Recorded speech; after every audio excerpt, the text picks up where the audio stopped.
Bienvenue dans ce nouveau numéro de votre magazine préféré, Strela d'Angola. Un magazine de réflexion, d'analyse et des informations à caractère socio-culturel. Un magazine qui vous met au courant de toutes les activités socio-culturelles qui se déroulent dans vos milieux de vie. Et cet après-midi, je reçois pour vous un grand homme, un petit frère à moi, un confrère à moi, Emmanuel Nondi. Nayambi Lelo na qualité, il y a chargé de presse, il y a Tudilou et Ventos. Alors ceux qui Nayambi Lelo, ils allaient par rapport à événement moi munene où ils ont préparé awa arrivé à Ndiama de la forêt. Na ensemble musical nous surtout à Wenge musique à maison mère. Alors soit tobito zonga ba 16 ans passé où azala na mboka oyo abeta concert mo ba yembara ke ba yembara le roi. Est-ce que 16 ans après même événement et qui se répondre to éviter to talango et puis ils ont pas polémique où ils ont les kamakasi na kati ya mboka oyo concernant kaka arrivé à Wera ba makambo bimé belé ba masole bimé belé et je ne suis pas seul na plateau pour na koyamba Emmanuel Nondi tozana concert nanga au so itolobi to na ba génération et pas na vraiment za koko na musala mais na linga trop à sala musala na kitoko bon dia ou beau tard ma sœur. Boa tarde, salut, bonjour, bonsoir. Partout dans le monde entier, Simire Lafleur vous salue. Ok, merci. Boa tarde Nondi. Boa tarde de King en anglais et boa tarde aussi à Bertie Simire Lafleur. Voilà. Boa tarde aussi à téléspectateurs et puis internautes, surtout parce que bon, la Nabiso Pena TVS 1, je vous aime beaucoup et un grand merci surtout na sénateur Paulo Tudilou mon boss parce que c'est lui qui m'a donné la confiance, même morale. Ok, merci Bissopé Olingaro Mingi, journaliste c'est le plus beau quoi. Alors première question Zaboué, Wera Zouya, stratégie nini Tudilou Ventos bo pour na quoi accueillir Wera et puis pour la réussite il y a concert. Merci beaucoup pour la question. Vieux Anaclé. Tout le vent tout d'abord. Eza maison de production moi ya monene bino tout boebi. Et il n'y a pas une maison de production dans kati Angola à oyo isala ba organisation le cadre de l'event. Ça vous le savez. Na habité ce bureau ko contredire dans la kati ya émission awa. Et avec bien sûr le patronage de Paulo Tudilou, pour s'attendre car on a maramba bien. Déjà, Natukumata, ex-Tukumata, ils ont bar hôtel Morizalaki et pardon, ils ont en face, il y a aéroport international. Babi sur Zalawana pour na bateau au Bolinga. Bazala peut-être na transport ceux qui ba commis na kati aéroport kozonga na bango ou soit kokende kolanda artiste tina hôtel oyo akozalela ezana ba biso wana oyo ezala gratuit donc mutafuta na été oyeka ko mati mais condition zara ke fozala na polo ya Weranson ya Igwe de la Forêt totie ba biso wana ezala wana parce que ceux qui Weranson na ye et c'est il faut cortège. Et puis, la stratégie, M. Ezali, par rapport à la stratégie, M. Ezali, ce qui est en abimi, a directement dans l'hôtel. Donc, il y a une place moko boye, où ils ont réservé pour na batunion surtout baya kokanga ba photo avant où ils comme na hôtel. Donc et ça maintenant n'était pas artiste, je crois que tout maintenant qui première partie n'en est pas à Robino mais boyebi que Weranson aza c'est une grande star aza mutumo ya munene tellement que même sécurité torotiel en makasi. Alors mututu azalaka na besoin ya Weranson mututu oyo arevaka Weranson aya kozwa ba photo direct na Weranson. Totika vraiment espace na mututu pour te dire que sécurité est à la makasi et puis Inch'Allah nzamba ozana bisolo au moins ya mabe et oyana bisoté et puis ekoye la bisoté. Donc c'est ça. Tozana ba bis condition eza moto ala tapolo ya tout les 20 touches et puis ba photo oyo totika bato bakanga soza pour ça une petite vidéo to photo ya Weranson et ezala le même jour avant star na biso akota na hôtel au ba réservé pour naie. Voilà stratégie za bon. Et bon, voilà, merci. Le jeune Nondi, question à Gaïza Bouinengena Tuna. Nayoki Olobi, après atterrissage à le roi de la forêt, il doit à Okene na hôtel T, aux en placement, ils ont réservé pour nos photos, bah, ma réunion, soit on est à bus, tout et tout. Après, Robino est avec na janvier, où est rentré dans un local deuxième personne, mais la Robino est salama qui penza bongote. Donc, il y a pour nani kaka wera, est-ce que idée bandina wera, to izande kaka po isa wera. En forgeant, on devient forgeron. Moi, il n'y a pas que tu as Robino parce que na Robino a été des hôtels. Donc, en fait, de l'aéroport jusqu'à un espace réservé, tu peux mon photo na Robino. Mais cette fois-ci, avec le roi de la forêt, tant au monde qui est pas à Robino Simbaki, il fallait normalement quoi enrichir Baïden Nabiso. Il y a un tobaki ici sous stratégie Babus. Pour Batumususu, Kolongwaka et Panaeti, aéroport. Alongwa aéroport kokomati na hôtel côté artiste aza et zalae moi passi alors tout dit le 20 moni pour na faciliter ba les réunions surtout balandara biso tout dit le 20 parce que ça ba musicien te bandeko mususu o balingara musique balingara nanu Paulo tout dit et puis balingara tout dit le 20 tout par rapport à organisation na bango chaque fois au artiste aza parce que ça batumsu nazara fanatique tamsu ya wera mais il y a JBT nazara fanatique il y a wera na ya fali mais ya ferete bato nengwana ba kokipe koyana ba honte na ba production musuto salaka mais na bisibino je vous assure que ça na ba fidèle ya maison de production tokendaka production surtout il y a pas le tout parce que organisation ezaka vraiment du professionnalisme il y a un moment na topesi bino idée wala que tout bakisi stratégie wana na auto bandaki pour prochainement peu d'artistes bo bandoya chaque fois to zalara kaka na ba production ba stratégie pardon et bandako zanga te vous avez vu que tout ça là na bisoka ba stratégie quoi on a bandé na biso tout ça là mais cette fois-ci tu bakisi moi un plus malgré et bandi et pas à en sol voilà excusez-moi tu yambi chargé de presse il y a tout dit et Fantos alors aza pe journaliste ndenge na présenté que na bandeli po bino tout ça na boyebi Emmanuel Nondi le plus beau journaliste et tout alors avant naya awa nazwaki batu na kinga surtout ba journaliste balobi que patron na yo ndenge terme ba utiliser ka zaka faltador patron na yo azaka faltador en manquera ba journaliste c'est trop surtout ba journée oyo ya ba événement na ye premièrement après ça va jeter pour batu ba journaliste ba ya ba sala musala na bango calmement deuxièmement akoki ko pousser ou bien ko tinda tant sous ba mettre ba menacer ba journaliste mutu ba lobi kambo oyo avec raison ya ngwana tant sous ba maramna musu tolinga sous penza ko kendete alors le roi yo kutana nondi waza chercher de presse na ye et lo nini organisation nina sali pour na biso presse comme d'habitude moni batu balobaka kaka mutu akomona tamsu acte mo esali pour asel esali mbala moko balatio pour toute la vie mais je crois que Paulo Tudilo aza chef nanga c'est quelqu'un il réfléchit avant de faire les choses. Je vais vous dire une chose, mes amis, mes collègues journalistes. Paulo Tudilo Azali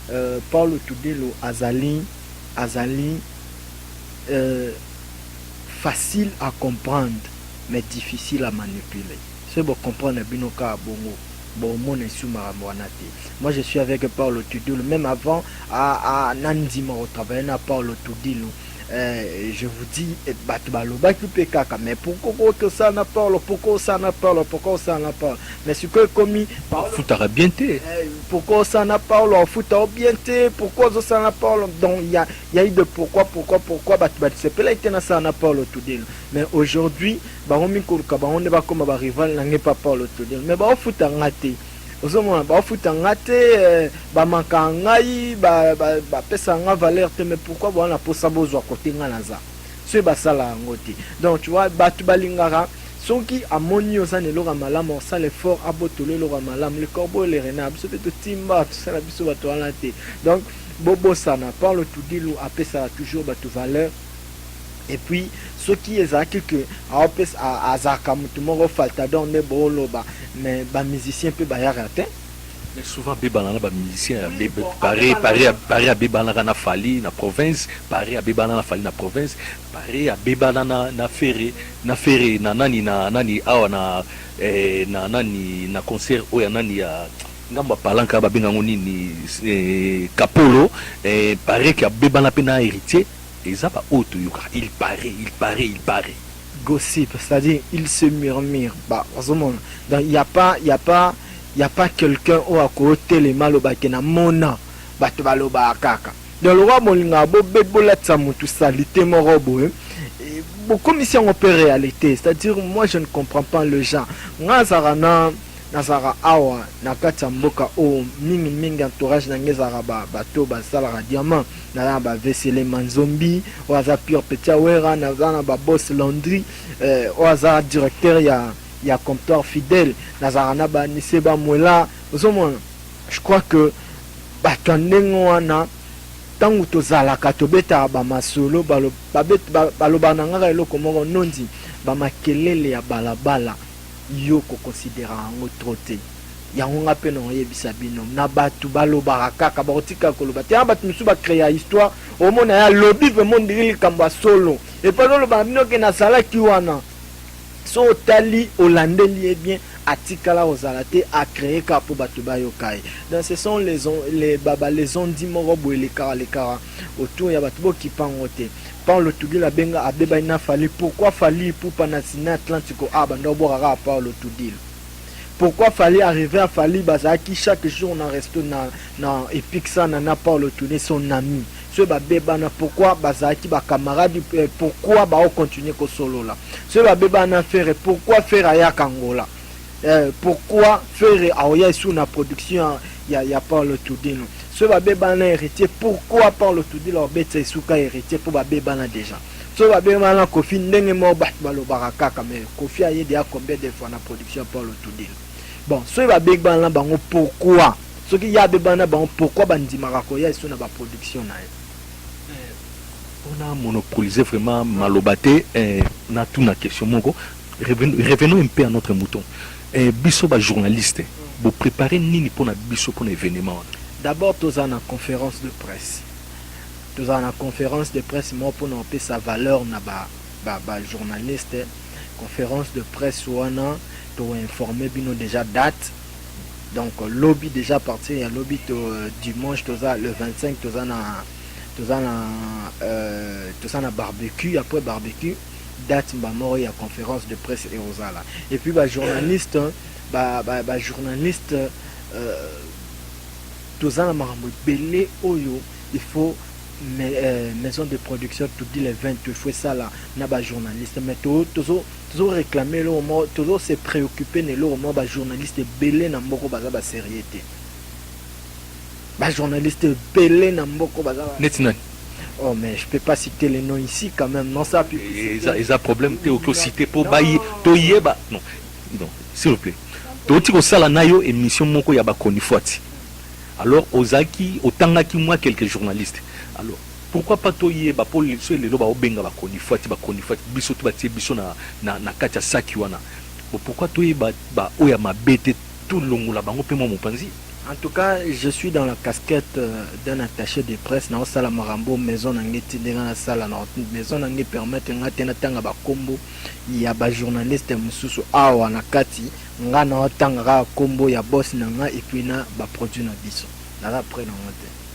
Le jeune non dit pourquoi c'est bien na Angola na Luanda ba journaliste bilé ba sécurité mais na Luanda je crois que ba journaliste ba sécurité parce que ce bozala na conférence de presse maison tout dit le 20 bozala peka na besoin il y a ba journaliste et pourquoi tout dit le 20 tout et poni kaka le jeune non dit tant que chargé à communication pourquoi il faut qu'ils alaka le jeune non dit parce que à part bao ça la bien et da pe na une partie ya bao bazo ça bien.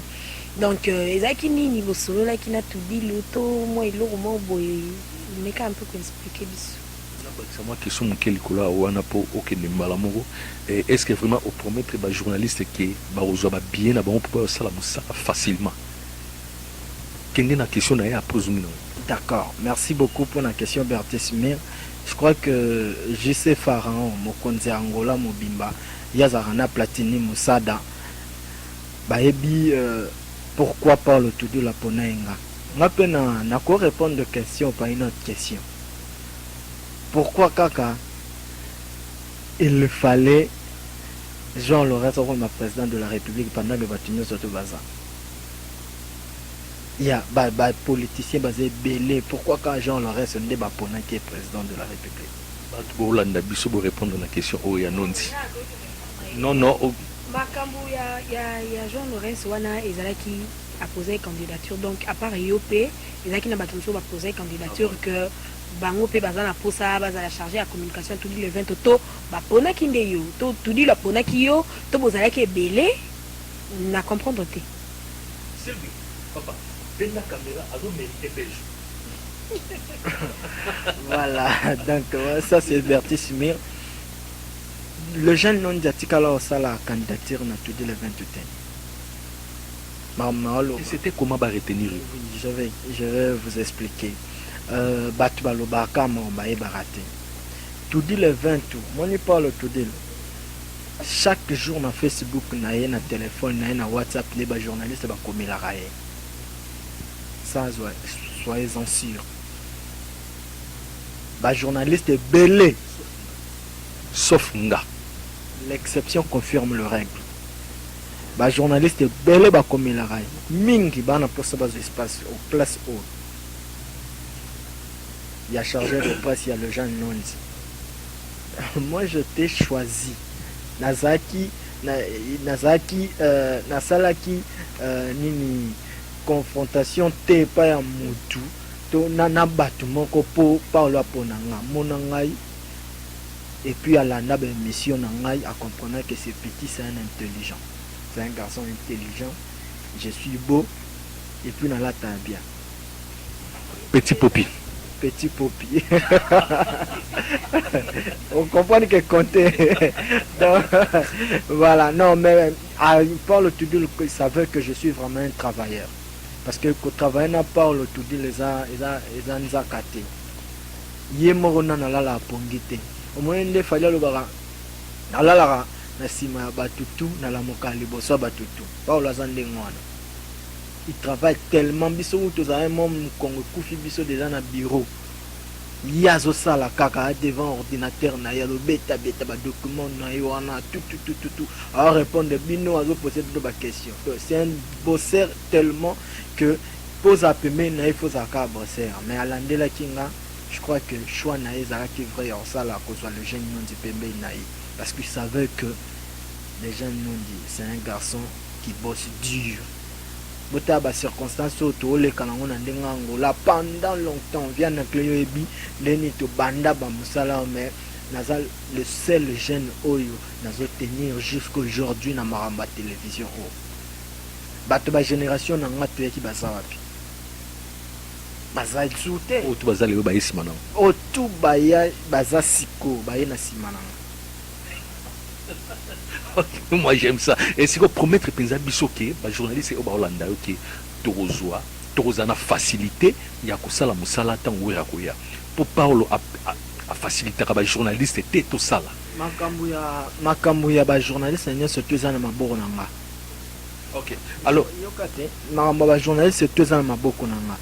Mais seulement que ba journaliste o na yebi que baza zana bango kaka ba journaliste a kombo basala musala te bazana bango pe nini te po il faut te pesa bino batch d'accès ya musala donc ngasko na yebi bebilonga ba journaliste nyonso to na yebi nani ozo ah mais non oyo yinati sala raté non parce que oye pa na ngao ozo document ne attends bon le que a problème pour mais vite bon moni ta omoni babi ce n'est que dans le travail motako ozo succès dictionnaire baki si il y a pas ce n'est que dans le dictionnaire que le mot succès vient avant le travail. Donc il faut d'abord mutabanda na musala et puis azwa succès. Succès c'est rémunération. Ce que yo lenga no sala te au sengi batch au ye na potala na au concert parce que au mi pesa comme journaliste au ya au kota concert au fili. Parle tout de la bisambo on ya koko na de connaître famille pour appeler ça au côté à concert au félé là. Non, quand tu es journaliste, viens pour travailler, qu'au fan de total à concert comme un spectateur, le roi Bandero Moussou Bazawana. Ça n'a pas de sens. Alors, le col, il fallait aux un journaliste, c'est moi, Ayebi Batebele, on a ancien déjà. Parce qu'on a Yebi Batuto, Basala, Moussala, notre yo, au Salarate, au Lingao. Tout ça, ah, journaliste, il fallait accompagner une maison de production pour le marketing, publicité, il y a tourné à Weranson. Dis-moi, combien de journalistes bengi les gens non comme étant attachés des principaux ye basui marambouza nengeni. Ça mineni. On se reprend. Non, quand même, Tozana viennent clé. Bert, on ne peut pas la compter parce que à travers un angai, donc son moni Bert, mon ingai. Donc, Batumsuku, Baroma au jalousé, car après, Zarana, les gens non dit. Parle du long, Aza chargé à préciter. Donc, journaliste n'y surtout, Aza affaire, Namakambu ya production à tout dit le 20 tout. Il faut contacter le jeune Nondi. Ok. Nazarana problème, na journaliste moroté, na soit na journaliste té, nazangai. Je vis ma vie, je fais ma vie. Oyo, écoute nga kwanza, Oya ngate za ngate. C'est ça. Nondi, de la forêt à Zoya Awa.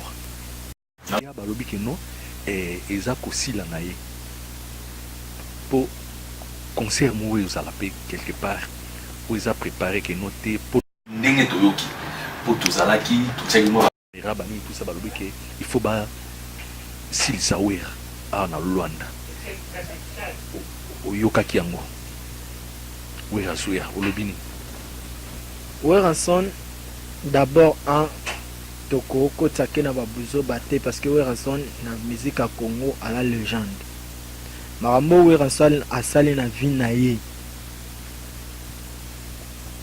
La chango entre parenthèses pour na répondre à l'autre. Koffi Olomide après la mort de Papa Wemba leka na RTNC na Caribou de variété pas sœur na biso maman mami elela. Aleki aloba isa na batu mususu ils ont ba être mususu o ba monaka biso batu ndenge biso to monaka bango to monaka ba insecte c'est-à-dire bazaka plable ya otya biso kana lokolo to kufi. Je crois que réponse au exemple on a pesio ya Koffi Olomide et cause à la réponse ya maramnyo surtout au tuninga. Mais côté okuna baza déterminé talara ba jupe parmi ma mécène pe mboka oyo moyena tanga bakombo penza ezate mais bayebi place bazali baza penza déterminé puis même jour au wera beta na terrain ya polyvalente Junior Belgado a beta na piscine Alvalade eza même jour il y a le 8 eza peut-être pour na obebi sakaka événement na tout bien comment et en plus avant na op sa réponse bango batiaki date na bango batiaki date na bango oyo Paulo a réservaki mais asisaki mbo apesa mbongo te bango batie date na bango tant Paulo aye akuti ke bango basi bafutaki mbongo wana atali eloko nini oki kosala po akase bango ke Paulo mutalinga akase bango falaki abenga un grand alingaka kende epa héritier non amona ke non il faut na benga wera aya po akase événement wana naza sur oza au courant ya oyo nyonso te ezolobama. Bon nga naza au courant lango te que Paulo tout dit le Fabé Belgado ata moko rapport ni na kati to Paulo tout dit là un producteur ya musique un grand na Angola a muta contredire ya zate même na Congo bazé belé ba produit bazé belé te o bazana ba qualité ya Paulo tout dit vous en comprendre donc à prendre d'accord et pas baby sa concert ingénieur Belgade je ne crois pas na Congo The King le 8 mars la journée où ils la journée mondiale baconcert ebetama rebele même na mboka Angola ezalaka wera te moto abeta na communauté angolaise mpe eza na bamusicien mosusu baobeta ezalaka epa na biso bacongolais nde tomona makambo mosusu ezalaka grave. Moi j'ai soutenu l'idée ya bandeko na biso yango oyo bazalaka na biso na Angola awa ya kopesa valeur na baartiste oyo bafandaka awa, c'est-à-dire eza bato nyonso bazo exercer métier ya art, bajournaliste, bacomédien nani tout bapesa biso valeur na mboka oyo.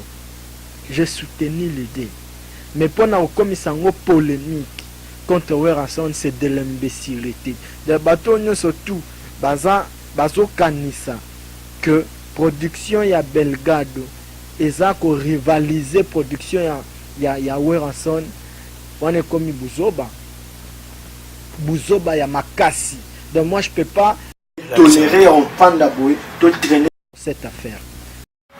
Alain Visor on sait pas, Hervé Katanga la même, mais ce qui Hervé nayoka qui Hervé commis que ça n'est pas polémique tout comme ça on a parlé tout mais ce qui Hervé aza n'a pas polémique n'a pas le tout dire mais kasi Hervé il faut apaiser pe na ba artiste le roi bazan la on a idée ya malamu ya ko pesa biso ba ontos en Angola valeur, c'est une idée à féliciter et puis il y a quoi appuyer yango. On a travaillé par le tout mais je suis journaliste. So il n'a sur la Alain Visor c'est un mécène à cause soutenir nga pesinga mo mukenanga et salut que etambusanga parce que Alain Visor il a le cœur. Moi j'ai beaucoup de gens, je parle très bien avec Jissé Pharaon. Mokonzi Angola Mobimba, il y a pas quelqu'un et pas la ngawa kabela nga koleka Jissé Pharaon. Je suis avec Platini Moussada. Batunage congolaise. Batunage congolaise, je ne pas congolaise. Congolaise. Congolaise. Non, n'importe quoi. Non. Nash congolais. Mbisanga la linga bino trop batache congolaise héritier, c'est quel encore héritier mvama nani o bazarani pembeni. Na Patukiama. Yeb da pesanga ba kombo la nga penza Laurent na lia raté. Patukiama lumière internationale. Donc moi j'ai deux gens, na ba Weston Chivundu. Il est pas un mécène.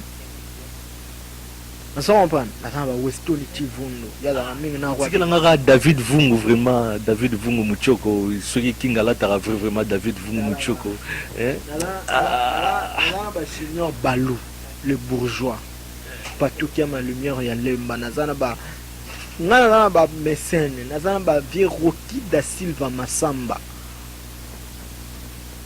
bato bazarana les jeunes nazana boss Vincent Kikata nazana boss Landry nazana na boss Sele Manzombi ngape na Baxi Landry ngape na Baxi Landry langa vraiment place aux alliés les grands pharmaciens vraiment na ki saluer au beau-frère place aux vraiment ya yo ya ngwana na ebi masolo to solo la yo po ebi masolo to solo la to soigner ngo alors to continuer na lisolo na biso OK na achevé mamna oloba pour mon boss Adolphe Mutebachila mona ça facilité les gens na bateau bakutsa biso bango na facilité Paulo tudi lo zomona wana o bo tanga kombo na na facilité c'est pas quelqu'un oyo bo tanga kene na bureau Paulo tudi lo mona ndé président de la République Jean Lorenzo président na biso ya Angola a pesa brevet a signé crédentiel ya Paulo tudi bon mona n'importe qui ta la production est bien Mickey beaucoup comparant la production par le tout ça c'est dit n'importe quoi car pour ça dans la maison non ils ont la maison je vous dis quoi Alain Visor n'est pas un producteur Alain Visor c'est un mécène à soutenir Arabiso tout avec Katangala avec Katangala non plus il n'est pas un producteur l'obigou bazar maison production t'es n'a bien autant production par rapport à parce qu'il y avait ici déjà mon quand on mis derrière les musiciens bah il y a des gens en compte Hervé Katangala a commissionnaire il y a des musiciens faut faire yoka Hervé Katabo comprendre la tête Hervé Katangala a commissionnaire il y a des musiciens mutu moko boye zela mutu moko boye a raisonné que il faut acha paquet na ye moi neti Nixon ndeya abaki ke na posa obengisa JB Mpiana pona aya obeta na biso impela amoni nanyango o akokuta na facilement na JB Mpiana bité Hervé pour Hervé atakape journaliste et caméraman kala akokuta na JB ba relation tikalaka mais beaucoup commissaire producteur na mbongo parce que faut avoir la possibilité pour bengisa musicien ya pour bengisa musicien la wera longwa kuna yumo nyen pe sola a to betel sola robino to nengeni pour preuve pour babeta Junior Belgado il faut aller visor abimisa mbongo pour babeti baba sala makambo na nyo c'est pas faire ça nini. Qui est derrière toi? Hein? Alors, moi je suis en train de parler moi ça me fait très mal. Hervé Katanga là c'est un vieux que je respecte mais ba polémique na bango na ya Luanda ba polémique na bango ba congolais c'est de la bassesse. Je ne soutiens pas le genre de choses. Nga ntemi la ba journaliste belé na mboko ba finga ba mikolo yoza témoin. Pourquoi il faut que ta polémique baninga basali association na bango benga les étoiles d'Angola, Strela d'Angola. Ba beta na le reste du monde. C'est-à-dire ceux qui mutana na idée mon robe bokoti bo appuyer ba vient nga ba majorité ka bana na kati ba dudu soupu ba tout belé ba Serge Tata Kibokolo. Bana na kati ya les étoiles d'Angola. Xavier Lopez parce que tu as belé na kati wana. Et la question que batu on en a marre ya mona ba guerre boy ba Jules Makaya bazana katwana tout ça sous na temps là te enfin ba polémique ce qui initiative à l'invisor azwa kiango pona nini pour valoriser ba tout bazana na Congo ba DJ bazana na Angola ba DJ ba tout ba tola toana à l'invisor azwa kiango parce qu'il faut couper sa valeur, il faut l'unité na biso bato to za na kati Angola. Je vais conseiller à M. Hervé Katanga à longola ba polémique n'est pas le tout dit lo article la kozala rival nae ata mukolo moko te ti et puis ba okokana raté na ndenga vitesse. Est-ce que maison de production na bino tout dit le 20 est-ce que bozo bangate que parce que Junior Belgado aza congolais mais aza mwana Angola est-ce que les autres bangi sabino te que ndenge ba obeti ça le 8 mars c'est que et ça la fait que bana mboka ba soutenir ye ba tutu ba keneneti na moi côté na ye côté na bino ça na neti moko kité bangi ça te.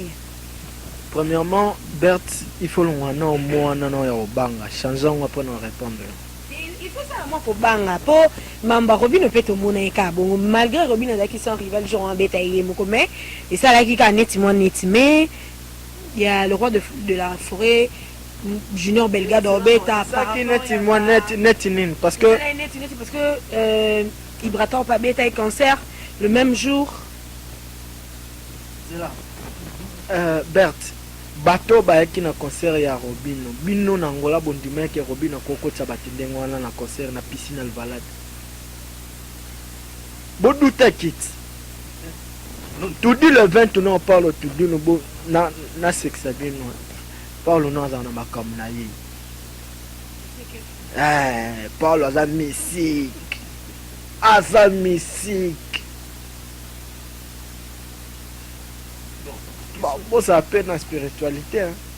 Non, c'est normal, c'est normal parce que Junior Belgado a en Angola, en Angola, a à une partie à Batunae, Balingarae, donc. Bert, oui. Est-ce que tu es fan d'avènement pour te mettre à solo, même si c'est un zombie, drapeau blanc, à Silika, tu es fan d'avènement pour te mettre à solo, il y a Junior Belgado na Ranson. Pourquoi bon ça la marambane? Non, et ça concurrence c'est entre Igwe, le roi de la forêt, et Junior Belgado. Problème est anini. Et ça que maison de production tout dit le 20 Bengisi un grand musicien à Congo et Angola. Alain Visor na bande comme Soussou ba Bengisi Junior Belgado. Donc netimon donc ils ont eu le mot et que ça la fait que batte belé bazarana londa bazarape na pour ça Junior Belgado beta moi kala toyo kae en plus le 8 mars azape na ba master na azape na mo batune abusé maman la qui na cancer perte que bato Berthe. va soutenir et plus que concert ya c'est là na bien bato oyo soki Junior Belgrado atondisi piscine Alvalade elakisi kasi si population nyonso to Angola Alvalade ekota équilibre nini ezala wera asala baple ya bamarke nyonso to soki wera azalaki américain etant mosusu Michael Jackson alinga aleki na succès te et puis nazoyebisa bino eloko moko wera alobi bozala makasi wana aloba na bato aloba na biso maison de production epi na bastaff na ye bozala makasi koleka nde bozala makasi mpo makambo na osala na arrivé na nga etikala isu histoire omoi ndenge ye alobi likambo ya 16 ans passé ke bayambaki elokwa roi wera ozala esu roi te oyo eleka roi ezaka nini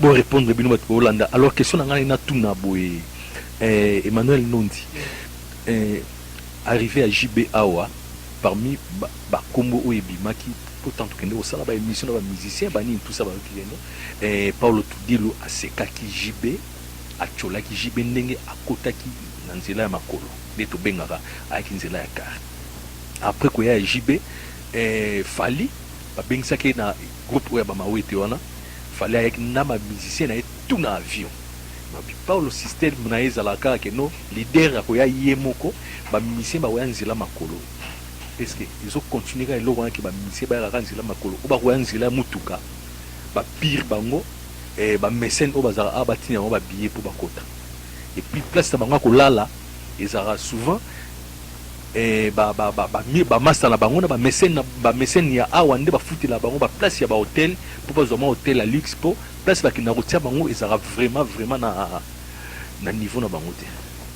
Alors Paulo Tudilo a préparé nini pour na roya ya wera ba musicien ba yara makolo na ba condition wana kaka auto yokela auto yebeli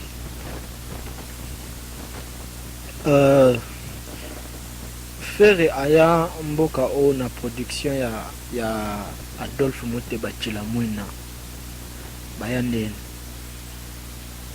beta lisolo ya Paulo Tudilo non yo ki poser nga question te ngande na poser question que ba question za nga ba réponse za yo na poser ba internaute kasi Fere gola ya mboka oyo na production ya Adolphe Moteba na ba Selema Nzombi bayandene faire aya na kabinda côté la nzela kabinda ti ayebo pourquoi faire aya ndenge wana akoma le même jour ya production parce que ezalaki na circonstance moko esalemaki alinga kuta raté concert wana mais bamisia déjà bazalaki na kati ya mboka ozo comprendre donc bato batika koloba Paulo Tudilo akokota te na bassesse na rappeler bino likambo ya bassesse on a lobela ngo trop bato baloba reza bato bazolinga banuire boss na ngai mais yazalise ke fula petit frère propre ya vie na ye ozo comprendre donc bobosana te ke bokoisa Paulo te ndenge aza boye contrat oyo asigna déjà na Nzambe aza na basuccès ya omata pokala mingi te na omoni ndenge tokenda bamisie congolais tozali na bamisie ya mokili ti bomoni te ke Henri Papa na frère Michel baoya babeta Atlantique biso ofungolaka makambo tokoti na bamisie ya Nzambe après tolongo wana to banobenga siko basud africain baya ba Davido bato wana tu basala succès na ba Nigérian ba banaroya après to yesiko to bandina na ba Angolais ba mongo ekene ndingo wana to di l'event mona ka bengisa ba musicien ko ya Congo me boye ba raté a voyager na orchestre ya ballet ya Angola boye bité kendar na bon na ba Afrique du Sud ba grand festival bino boye bité wana za mabutu di l'event salaka boye bino makamute botika ça comprendre ça c'est une grande maison de production yemoko ayebindeni na sola na ba musicien na yi asola na ba produit na yi par rapport ya contrat d'abord kota na bino te na makomba congolais balobaka jibaya na nzela lofu circonstance mtesalema ndenge wana mboka patron na yo asekaki mboka na bino Congo ezalaka na makambo ebele na makambo ebele mpona libéré bamakambo donc makambo mosusu bomona yango danger te ezalaka danger te l'essentiel eza musicien ye akomi na mboka apresente bino spectacle bosepeli esili de bokendaka na bacritique wana te ya buzoba wana makambo wana ekontaka nango te na tout le 20 te. Ok, kotika juste na 3 minutes kaka basalinga si na réalisation alors mama bazolanda mamotu ya suka po tokabona le jeune homme dit mais là tout n'a pas na nini te na maison de production il y a tout le 20 tout le monde a payé bangolais te parce que na depuis tout dit le 20 bandit na ebité si je me trompe pas non tout le monde était tout dit le 20 bengisi ba mestre dangi ba putu prata ba titika africana zona 5 baza ebele pourquoi ezaka toujours ba congolais donc ils ont choix il y a maison de production to ba production il y a ba chanson angolaise et coupé ça penza te to izarami en fait les gens ka yondo mtoza sous-informé il y a des productions dangi ba accompagner la maison tout dit le 20 donc concert penza là ba benga ngo lever les rideaux vraiment te ezara que Weranson a robeta mestre dangi pa robeta on comprendre mingi makambo wana ya ba lever les rideaux ça bino mamna bino ba Kinshasa et puis le Kambolobi a tout dit le 20 tout le monde a ba angolais te tout dit le 20 eza na ba angolais na ba angolais ba congolais quoi ba cause ata musude non bangolais dans le sens que au béti concert exact que wera ko beta mais liboso mestre dangi a beti te concert eza pena ke mestre dangi to concert eza penza ya titi kato production eza kara pona ba congolais yango na ota oloba odobi awa tout le 20 moni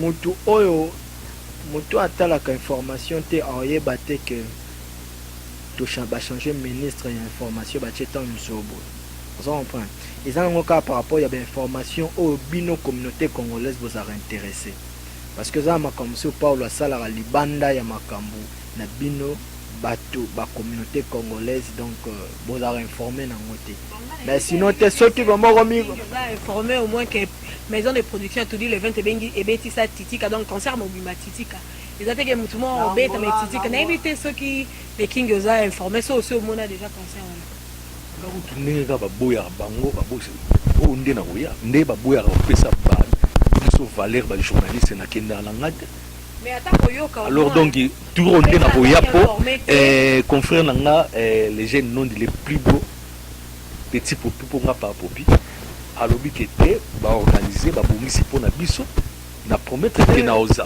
tobongisi te bato bayaka na tubu le 20 bayebi ke tubu le 20 pe yambaka bajoa parce que ce to pesa bio valeur te bakotaka ndenge nini tosomba billet quand même ça veut tout ça bon ça va na poste bon je kokota te alors biso toza na besoin ya information pour nous topesa biso tekaka CD te the king s'il vous plaît na concert ya Fally Ipupa Kilamba ti Atlantico Jean Lobs na mawete journaliste nini akende kosala musana kati apesa privilège na oya bango ya ba chaîne na bango awa ozalaki na yo na aéroport Fally Ipupa za congolais to za angolais aza congolais mais bapesa privilège na ba chaîne na bango oya awa ngana kende osala ndeni wilinde kasaki ndeni uliasaki te ah bon il faut qu'on revoir information ok vraiment tokomi na tozokende vraiment na fin ya émission non ngam nazokumba émission ok c'est bon okosenganga na pesa ok c'est bon on a évité quoi dictature eza na chaîne na plateau vraiment na évité quoi il a tout ce que bato balandelaka information à la lo et là on parle tout à déplorer que ça rani sur production yi tam su par la boîte badati na ye o apesi bino ya ba production journaliste ata mon côté yaka akende abenga Paulo Tudilu sénateur pour alandela information malamu bakende na du débit. Ma réponse naïe. On se parle tout de la société, c'est pas un dragon. Nazoloba na paria oyo nenge batu balobaka. Yango nazoloba na yo. Parle tout de la dragonté. Pour sans moto ezik sarabato. Parce qu'on parle boza pe ba troyarté. Boza troisième pouvoir, ce quatrième pouvoir de bolobaka. Il faut quand même bolongo l'esprit wana visu wana ya kobanga ba congolais beaucoup ba péré trop. Yango attaché de presse hier tout la télé ne se beaucoup comme mais pas tout le 20t boya pas le jeune non tika to ya ra pas na oui boya pas na sala nga pe pacificateur kas boya la c'est bon. OK, vraiment émission et comme nasuka oui et l'on a na loba olobela ba date prix maramba ba prix paraît que botie ba prix nananité et en ndengeni non mais yango quand même bandeko batala na habité so américain amoureux obenga obendango américain. Donc voilà, Igo de la Forêt, le roi de Mokonza Banyama yeyo ba date ça que le 25 février au tozana barbecue match ba musicien maison mère bazala et quoi il y a dimanche, c'est-à-dire de tout ça l'émission oyo lobby nango voilà. Et puis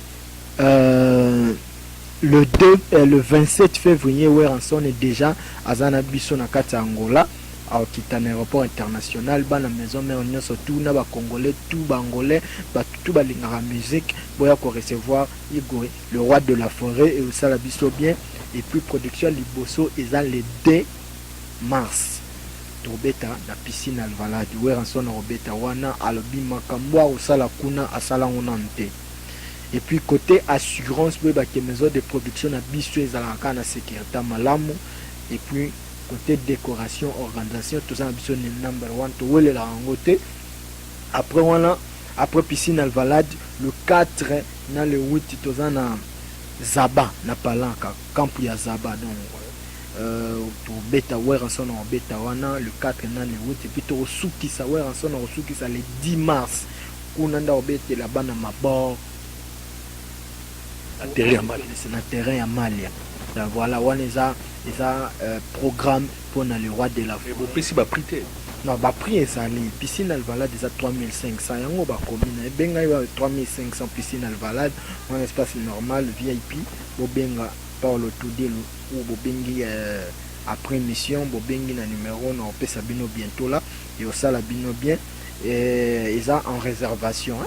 Donc c'est ça la bino bien et puis na Malia na Zaba ba concert il y a le 4 le 8 na le 10 prix eza 3000 kwanza pour na droit d'entrée. Voilà c'est ça ba prix ezali yango même na ba on ça rapidement un numéro de téléphone pour tout comme vraiment na fin pour air vraiment et Cécile. Donc ba tutu o balingaka le jeune nondi ba tutu balingaka tout le 20 tout en tout cas merci parce que bopé ça biso dans na bino et puis bato balingaka impact full world.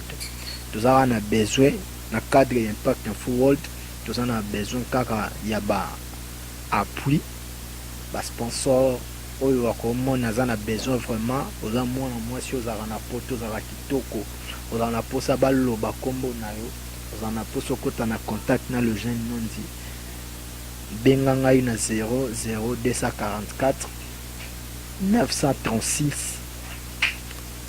42 93 44 na bandeli 00244 93 42 pardon 936 42 93 44 voilà voilà les numéros il y a les gens nonti au côté directement na contact nanga et puis ba tutu bazana besoin ba billet boko benga pona bisabino soki boko ko réserver ba billet VIP na bino ndengeni. Merci beaucoup et bambote pemba moko ouais na pesi vraiment merci na le sénateur Paulo Tudelo Mobos na pesi gaz na gaz Alain Visor basalam kotozali initiative ozui kosuka nango na bergado te ke nango epa ya bato nyonso to po toyebi ke oza na motema ya kokaba ya kopesa bato na pesi mokonzi ya baboss nyonso tu ya Angola, JC Pharaon, Yazarana Platini Moussada. Un grand merci na maison de disques. Bon mona awa bateka ba disque nyonso tu présent et pas y avait les Manzombi, drapeau blanc. Yazarana ba Diego musique, bon ba kenrande ngwana. Nik maison de disques de Kabinda Kunene. Ah, solo là. Natangi, c'est les Manzombi. Prêtre solo là. Et puis faut signaler que Weranson, la maison de disques Otozana en Angola, c'est lui Ndemutaza le premier azoteka makasi koleka batu nyonso tout. Weranson. Après Weranson, Fali Poupa. Après Fali Poupa, comment on dit et monsieur Zokena Souka. Alors, en tout cas, Bino Toubo Banda Kolanda, Strela d'Angola na télévision chaque dimanche 16h45. Na Kobanda Kopesa Bino nani It's Parade Angola. Ndeni musique na monsieur Zokte kama awa. Toza na maison de disques moko de Kabinda Kunene et pas Sele Manzombi. Alors, oyo na Robanda Kozwa, yango na Banda Koloba, po naza fanatique ya mutu te. Oya teki bien semaine wana yenge na kotanga kombo na ye to bano sala 10 meilleurs oyo bateki semaine wana po to pesi la rabino na pesi Belon Vantia Mbote Kotazali. En tout cas moi c'est moi kitoko jour wana aibisa nga les jeunes non ti même moral ou ce qui n'y aura ce merci, merci tout le monde, merci la bande de connaissances Balanda Kibiso, merci. Donc émission Oyo et Otalama na 2 sites, et Otalama na Impact Info World et Otalama na Shrela d'Angola. Donc napesi batu tumbote batu tu baninga ba artiste mire, napesi Mimika Mbambote, napesi Pato qui a ma lumière internationale, mon papa Mbote, napesi Sele Manzombi Mbote, pourquoi pas Trésor Mouchi, Belon Vanza. Donc batu tu balinganga maman Rose na Cape Town, gros bisous à de Ronja donc. Merci. Nabi Keba na Captain Bozi vraiment maître Guy Loutete Papi Mbangi Nanoui Fellow maître Zoro vraiment maître Zoro Lokonda Boza et Belé pardon Bolimbisanga Boza et Belé Bozelanga juste quand ce qui aussi si marambu ya événement oya wera donc na fin à mois de mars na ozalana bino na Cape Town na ozalana bino na ebi ke bato ba bongisa ki ba billet pour ngana ya bato ba dialo ndombasi donc ba Julien Ndombasi na bosanité soki na beta tolo vraiment pour moto oya cheval a pembe Patrick Baltazar ozarananga mikitala vraiment ya bino ya ngwana ba otu yanga otu liara to melaka David Vungu soki na lataka so par popi azara propre na ba montre ba 230 €. Donc c'est David Vungu vraiment mon pote nabi ke ba Gucciana na ozwango bana poto partout vous allez vraiment il y a bino ya ngwana au plaisir de vous retrouver plus prochainement. Excusez bato bakosaranga bo continuera kokosanga bosala msalama makasi mingi. Merci Alimatondo. Merci. Ogoga DJ American na pracinha do Imbombe okiyango ya bien keba soko laksi chaku koloba mokolo mususa ko finga yo omoni makaku ndenga te akasi akoma na bota mutu akolonga te.